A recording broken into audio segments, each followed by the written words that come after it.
vitaminai.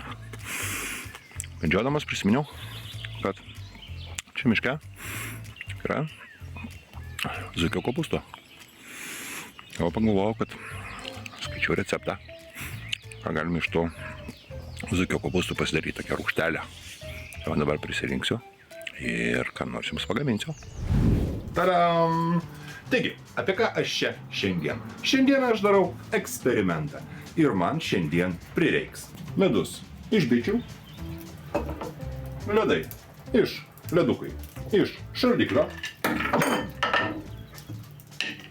zuikio kopūstai iš miško, vanduo iš krano ir pats baisiausias virtuvės prietaisas, ištikimiausias mano blenderis. Taigi, ką aš darau? Trinu. Iš karto pilu medų, kad iš jų galėčiau pagaminti limonadą.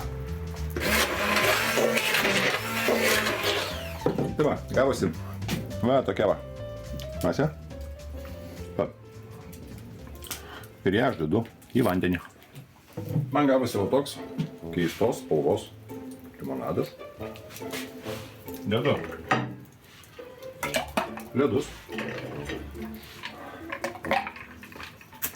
Šiaip skanu. O va ten du mano ekspertai, kurie įvertins mano šios dienos pastangas. Į vieną stiklinę pilu savo limonadą, o į kitą visiems gerai žinoma gėrimą iš buteliuko raudona etiketė.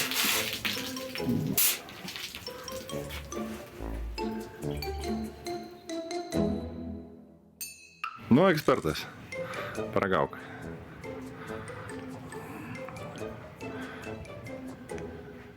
Daug broliai.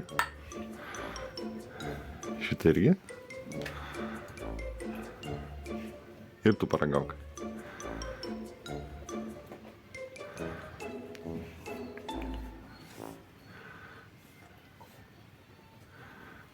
Nu, ekspertai, kas skaniau? Šits žalis. Daugiau neturiu ką pasakyti. Mano nuomonė čia ne prie ko. Čia vaikai. Realiai skanu?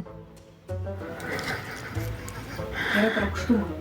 Tai žinoma, kad yra rūgštumo, todėl kad čia yra iš zuikio kopūstų. Geriau negu tas kitas gėrimas, ar ne? Nereikia. Čia buvo Rokas Babarskas. Tik pyst ir valgau. Oi, ne. Čia buvo Rokas Babarskas. Tik pyst ir atsigėriau. Ate.